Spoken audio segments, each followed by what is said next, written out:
Sono state riconfermate tutte le 9 bandiere blu del Veneto, 7 si trovano sulla costa veneziana, oltre a Sottomarina c'è Venezia, San Michele al Tagliamento, Caorle, Raclea, Jesolo, Cavallino Treporti.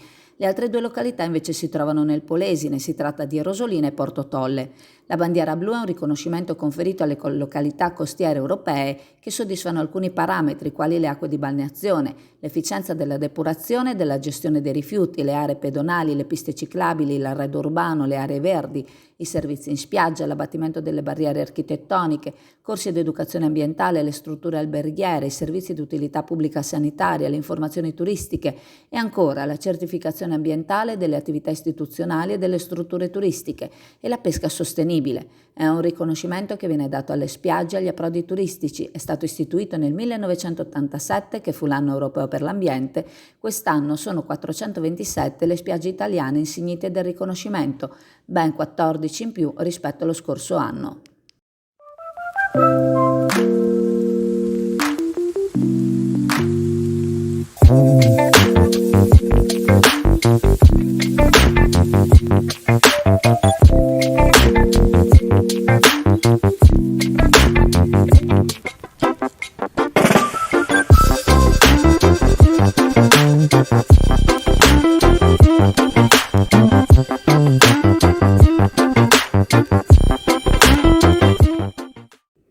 Sarebbe molto bello il giardinetto che si trova in via Pasquale Cicogna vicino al tennis club a Sottomarina, purtroppo però non è mantenuto pulito da tutti coloro che lo frequentano.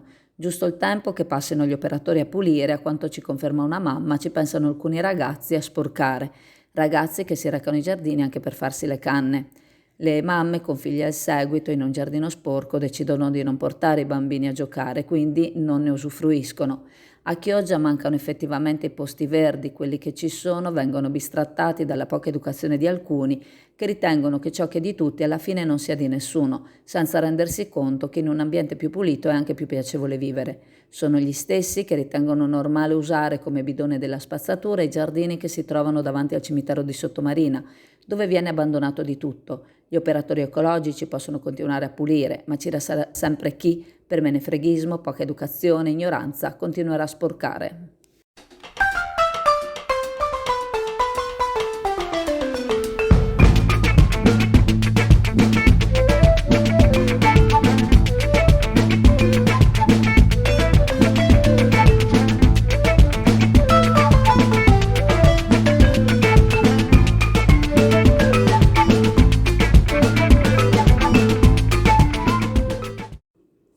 Sembrava una presa in giro la buca dissestata sotto la scritta Chioggia davanti alla yacht sul lungomare Adriatico in Sottomarina, un ossimoro tra il bello, il nuovo, l'accattivante e l'incuria, che tra l'altro non sembrava essere nata il giorno prima vista l'erba che ci stava crescendo dentro.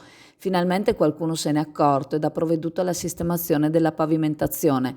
Se vogliamo che i nostri scorci diventino dei biglietti da visita, luoghi dove farsi fotografare, come minimo devono essere decorosi.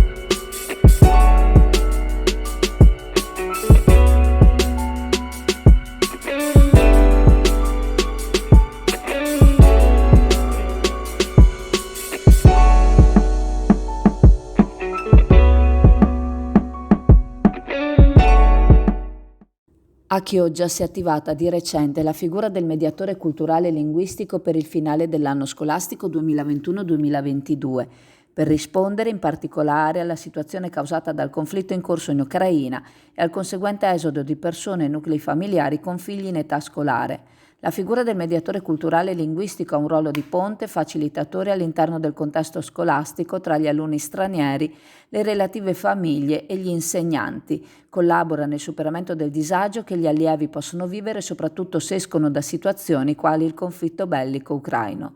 Il servizio è affidato alla cooperativa sociale REM, già attiva nel coordinamento delle azioni di accoglienza, che ha raccolto le esigenze delle scuole del territorio, valutato con le insegnanti le priorità e attivato un'equipe di mediatori e mediatrici culturali per affiancare gli alunni segnalati. L'assessore alle politiche sociali Sandro Marangon ci mette al corrente che sono già le richieste della scuola d'infanzia, 9 alla scuola primaria, 5 alla secondaria di primo grado. Diversi altri alunni ucraini continuano al momento a svolgere le lezioni online grazie alle piattaforme per la didattica a distanza. In merito alla situazione ucraina, in questi mesi il comune di Chioggia, in collegamento con Prefettura di Venezia e Città Metropolitana, ha condiviso un tavolo di lavoro con Diocesi di Chioggia, Protezione Civile Comunale e associazioni del terzo settore, proprio per gestire al meglio sia gli aiuti da inviare sia l'arrivo dei profughi. Voglio sottolineare, continua l'assessore Marangon, la grande sensibilità e attenzione dimostrata dalla rete istituzionale in questa circostanza. Da quando è scoppiata l'emergenza ucraina, l'amministrazione comunale si è attivata assieme agli altri enti, cooperative e associazioni del territorio per monitorare insieme una situazione in costante divenire e per essere pronti a gestire in modo unitario quella che sembra essere purtroppo una situazione che non si risolverà nel breve periodo. Alloggio, scuola, lavoro e mediatori culturali, come in questo caso, sono alcuni aspetti dell'accoglienza e dell'integrazione che vanno gestiti in coordinamento e non lasciati al fai da te dei singoli, seppur mossi da buona volontà.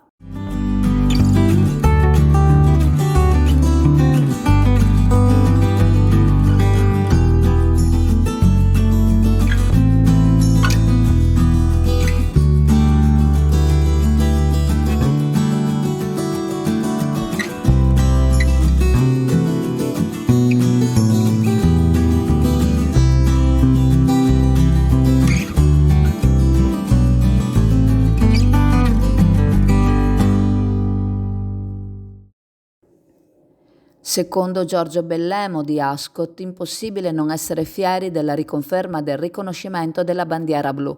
Rispettare i requisiti per ottenerla e per mantenerla non è una passeggiata. Sono premiate tutte le attenzioni all'ambiente in tutte le sue declinazioni, a partire dalla raccolta corretta differenziata. C'è inoltre un recupero del patrimonio immobiliare esistente interessante. Il verde viene più curato, si può migliorare senza dubbio. Le spiagge intanto offrono un caleidoscopio di offerte per tutti i target. L'attenzione alla sicurezza, che afferma Bellemo, ci porta ai livelli più alti pensabili, il quale inoltre si dice felice che la bandiera blu abbracci Chioggia e Rosolina.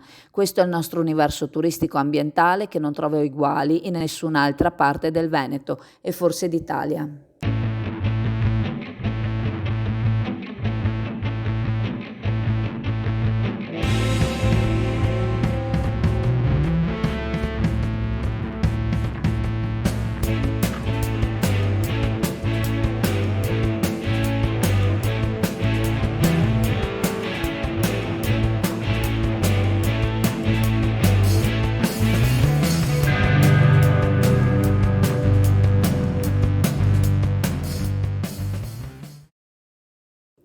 Soddisfatto e orgoglioso Gianni Boscolo Moretto di Gebis, che anche quest'anno la nostra località possa fregiarsi del riconoscimento della bandiera blu, un riconoscimento che premia il lavoro che è stato fatto in tanti anni dagli operatori balneari e dall'ente locale in termini di qualità, comfort e accoglienza. La nostra località offre vacanze sicure a persone di tutte le età e con qualsiasi esigenza. Le strutture negli anni hanno investito per migliorare l'accoglienza e per migliorare i protocolli di sicurezza anche in linea con le nuove disposizioni anti-Covid. La nostra spiaggia è all'avanguardia in termini di accessibilità e negli ultimi anni ha investito moltissimo nel turismo inclusivo. Ora dobbiamo fare un ulteriore salto di qualità sull'arredo urbano e sul verde, potenziando i collegamenti ciclabili e puntando sull'accoglienza green.